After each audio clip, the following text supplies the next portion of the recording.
So the new class is out, Lord of Order, and I've just played for a few hours with the new class and tested it, and I've got all the numbers and details that you probably wish to know before buying the class with adventure coins or spending that time to farm for the class, and that's what I'm here to help you with. Now straight off the bat, I just want to say as a disclaimer that these stats are bound to change because I'm making this video the day the class came out, so these kind of, support statistics and all that stuff will kind of change. And the other disclaimer I want to say is that this class is a support class. So for players that wish for those solo huge damage outputs and stuff like that, then this class may not be for you. However, you can still farm for this class and it will be a venture coin tag, so you can have that free storage inside your bank, so it's not really anything that you can lose. And the other thing I want to talk about with this class is that it is very complex. It's different from those classes that you can just spam and do whatever you want. So if you did come from that kind of side where you can just spam any abilities that you want and you're trying out this class, and it's definitely very complex and new, so you should have a little bit of understanding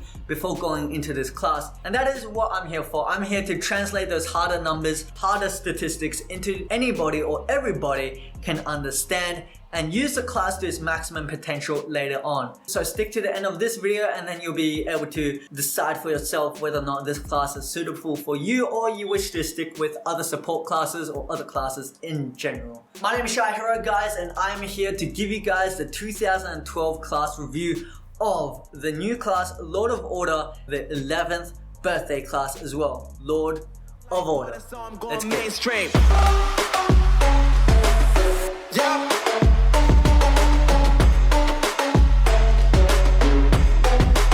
Alright guys, and welcome to my review for Lord of Order. Now I'm gonna start off this video with what everyone wants me to start off with, is the comparison between Lord of Order class and the other support classes that we have, because with the disclaimer that I said before, we all know now that Lord of Order is a support class, and with all the information you have on Twitter and on other sites and on Discord, whatever, you know by now that Lord of Order is a support class. So how does it fare with the other support classes that already exist in AQ Worlds? Now I've taken 3 of the most popular classes that are support classes out there, and I've decided to give them a quick rundown, a quick summary compared to the Lord of Order classes. So every support class has its own good or bad, and that's a fact. A good thing about it and a bad thing about it, and Lord of Order definitely has its own goods and its bad. And with that, let's get into a summary. I'm starting off with Frostful Barbarian. It's definitely a very passive support class that focuses around mana return and mana sustain.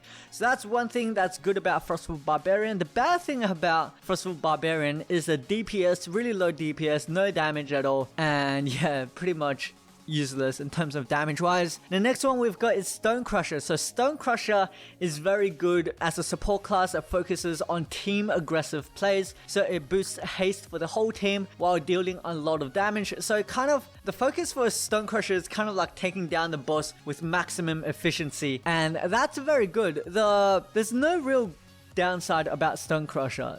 Like, I feel like there's actually no real downside. There's definitely stats that it doesn't buff. I guess that's the only downside, that it doesn't really buff some stats, and it only buffs a few of the stats that exist in AQ World. So I think that's like the only downside for Stonecrusher. The last one is Bard class. Now Bard class is a very passive class as well, just like the Frostful Barbarian. However, it has a little bit more DPS, a little bit of healing, and it kind of like boosts other stats around the, stat board. It's like an all-rounder class that focuses on damage, support, and healing. So it's not like, it's not, what's that quote where it's not like a master of all, but yeah, a jack of all trades but not master of none, something like that. That's more like Bard class. And then we go into Lord of Order. Now Lord of Order class is definitely something that is amazing when it comes to buffing stats, because from my summary, I'll just tell you that Lord of Order class can buff every stat in the game. So every stat that exists, when you press C, you can see your character stats. All those stats, including hit chance, crit chance, whatever, stuff like that, which I'll get into later as I am doing the ability reviews. But as of right now, for the summary, it buffs everything. If I have to kind of compare it with a class that already existed in AQ Worlds in terms of similarity, I would compare it with Frostful Barbarian. And the reason behind that is because Frostful Barbarian has 3 support abilities, and it also has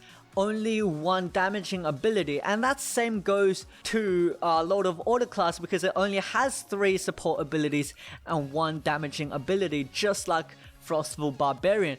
The DPS for Lord of Order is a little bit higher as compared to Frostful Barbarian, but it doesn't really have that mana sustain, that mana return focus and stuff like that. It definitely can buff the own teammates' crit chance and crit damage, which does return mana quite efficiently, but when it comes to its own, mana pool and in terms of spamming ability, it really can't spam. Unlike the other 3 classes, Frostful, Barbarian, Stone Crusher, and Bard class, all 3 of those classes can freely spam whenever they want all their abilities in a team fight or like fighting a boss with a lot of teammates. However, with Lord of Order, that doesn't really become possible. I'll go into that when I talk about the abilities, the mana cost, and all that stuff. So with that all said, the rundown on the comparison between this and all the other classes, Lord of Order definitely on paper, like when I'm summarizing it, doesn't sound as strong, but when I go into the abilities, guys, that's when the stat multiplications and the stat bonuses, that's when it becomes a real scary. Like that is like real big bonuses in terms of stats, and I'll talk about whether or not I feel like it's actually balanced or not. But with all that said, before I get into abilities, I just want to say, I know I haven't made a lot of videos in AQ Worlds. What I've done recently is I've started streaming on twitch.tv/shy_hero4. the link is in the description box below, and if you follow me on Twitch or follow me on Twitter or any other social media platforms, you probably know by now that I'm starting to draw a lot of Adventure Quest World content and stuff like that. So I've kind of become a community artist around the AQ World community, and the thing is, I want to continue down that path. So with this video, it's probably going to be the only AQ World focused video that I'm going to be making. Apart from this, all the other videos in the future will definitely be more drawing. The drawings, I'll put it onto the screen right now. You can see like a before. This is what people submit to me for me to draw the art, and this is like an after, a quick sketch. If you catch me live on Twitch, I'll definitely draw people's sketches for free, but only if you catch me live on Twitch, and there's only a chance of me accepting that character because I only draw based off whether I like that character or not. So with that said, and with that out of the way, let's go into the class abilities, and let's remove my face off the screen so you guys can focus on the class abilities, the stats, and all that stuff. Let's move on into the class abilities. Alright, so the first thing is obtaining the class. You can obtain the class through 3 ways. The first way is by buying the 10,000 adventure coin chest inside Quibble Shop. The other way is buying it separately for 2,000 adventure coin in Quibble Shop as well. Or you can wait 1 week to farm it for 100% free. Now we know how to get the class, let's talk about what these abilities do. Now what I'm going to do is I'm going to summarize each ability for you guys to make it easier for everyone to understand. So we're going to start off by talking about the rank 1 passive. Yes, it has a rank 1 passive, and what it does is that the attacks will never miss and will always crit. So a passive that allows you to constantly crit and never miss your abilities or auto attack is that balanced. In my personal, honest opinion, I feel like this is very balanced for the class. And this is also a way for the class to sustain its mana. If it didn't have that, 100% the mana would be gone in an instant. And the thing about this class is that, as I said earlier in the overview, this class only has 1 ability that deals damage, apart from the auto attack. So apart from the auto attack, the only thing that deals damage is the last ability, which I'll get into later. So you can't really abuse this crit and never miss ability that much as compared to having this kind of passive on Void High Lord or on Soul Cleaver or on Lightcaster.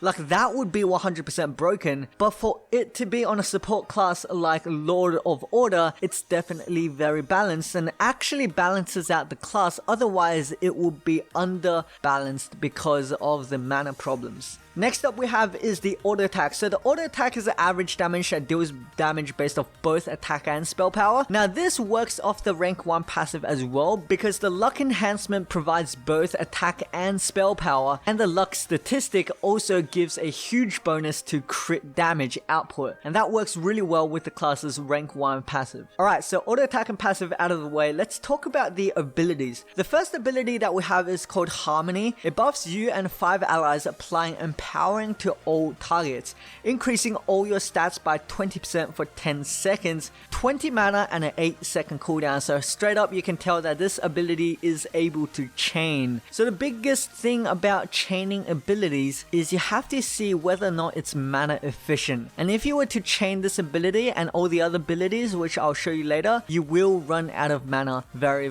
fast if you just chain it without thinking. That's the thing, you have to think about it. So this is the one that I was talking about, increasing all your stats by 20% for 10 seconds, literally all your stats. So increasing your damage, your crit chance, your crit damage. It doesn't say it increases that, but what it does is increases the stats on your left hand side. When you press your C, you see your intellect, your wisdom, all that stuff. Those things affect your crit chance and crit damage as well. So when you buff those, that buffs pretty much everything across the board, and that is just huge for a support class. I feel like this is a situational class that you pull out when you have like the chrono classes, the good chrono classes around you. That way you can really abuse those damages. But apart from that, you can't. It does buff a little bit, nothing too broken. Alright, second ability, Ordnance, heals and buffs you and 5 allies. So the buff applies this thing called Resurgence, which increases all damage by 30% and reduces damage by 30% for 12 seconds. So when I say reduce damage, I mean by reduce the enemy's damage by 30%. It costs 20 mana and it has a 12-second cooldown. So this one has a longer duration and a longer cooldown as well. So this one you don't really have to spam it as much or as often because you can wait it out. And what it does is, yeah,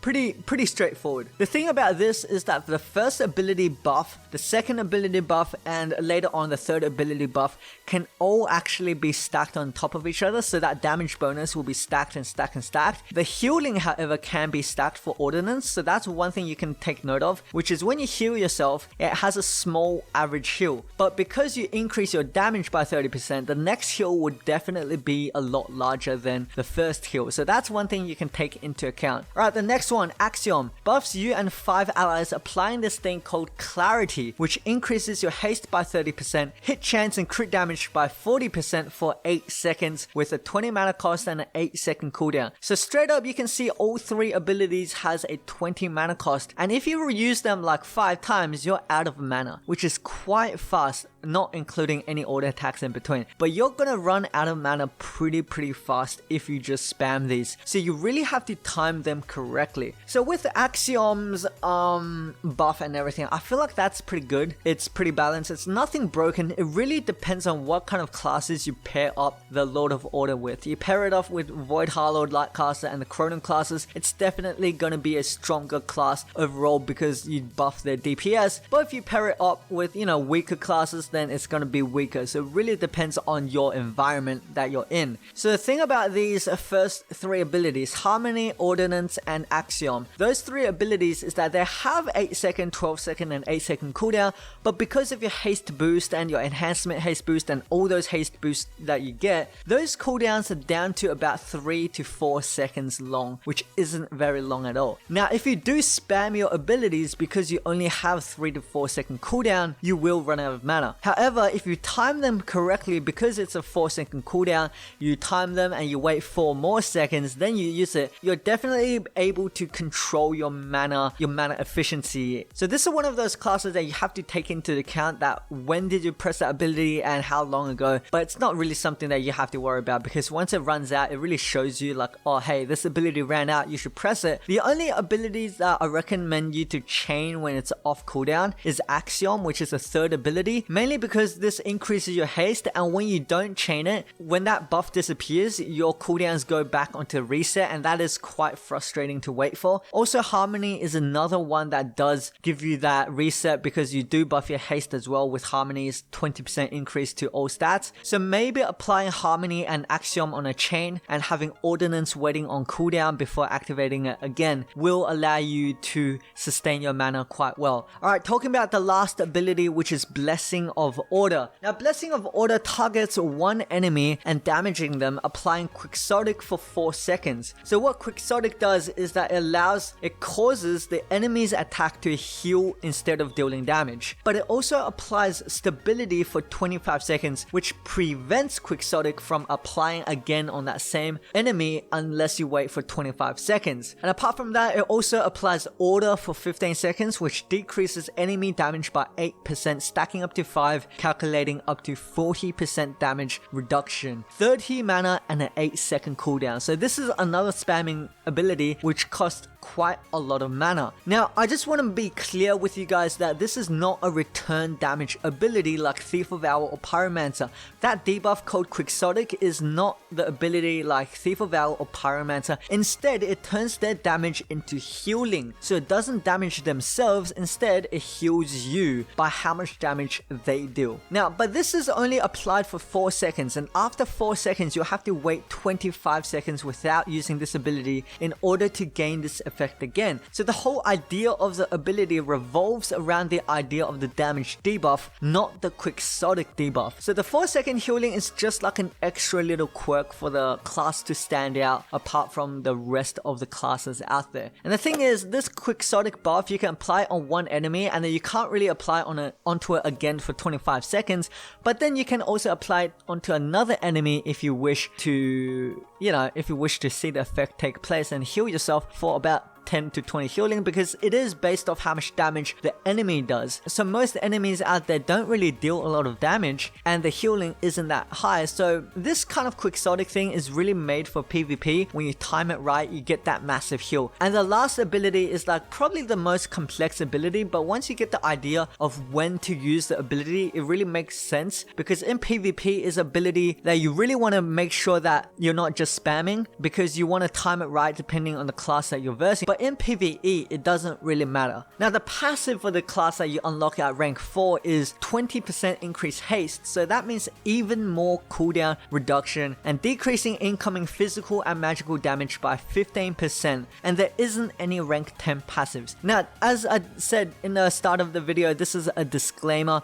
that these abilities and stats and stuff are bound to change sooner or later, maybe one day, I don't know, but it could change, so don't quote me on that, because I am making this video on the day it is getting released. And with all that said, do I see this class as a balanced class? Do I see this class as overpowered or underpowered? I feel like this is a 100% balanced class for a player that knows how to play support, because for those players out there who knows how to play support, this is definitely an epic class for you, because you're able to really take advantage of not running out of mana while applying these really strong buffs. And alongside, if you have a Stone Crusher or any other like Thrustful Berserker, you really won't run out of mana. However, if you're by yourself soloing a boss, then I really don't recommend this class as a solo class, because it is just very slow. The DPS is minimal. It is so small that I really wouldn't use it for any solo things or out there or anything really, because you saw the gameplay at the back at the very start of the video that I was using Lord of Order class to farm those monsters, and it really wasn't that efficient. I had it on ×3 speed and it really wasn't that efficient. I really would have recommended any AoE classes or anything. As you saw afterwards, I changed classes into solo classes. And with all that said, that will be the end of my review. I hope you guys liked the class. I just went over the abilities briefly. I hope you understood it as well with my poor English. Anyways, with all that said, guys, hit the like button if you liked it, don't if you didn't, sub if you're new. As always, catch me on twitch.tv/ShyHero4, link in the description box below. There you can see me draw and do all these other drawing stuff for Adventure Quest Worlds. As always, thank you guys so much for watching. Till next time.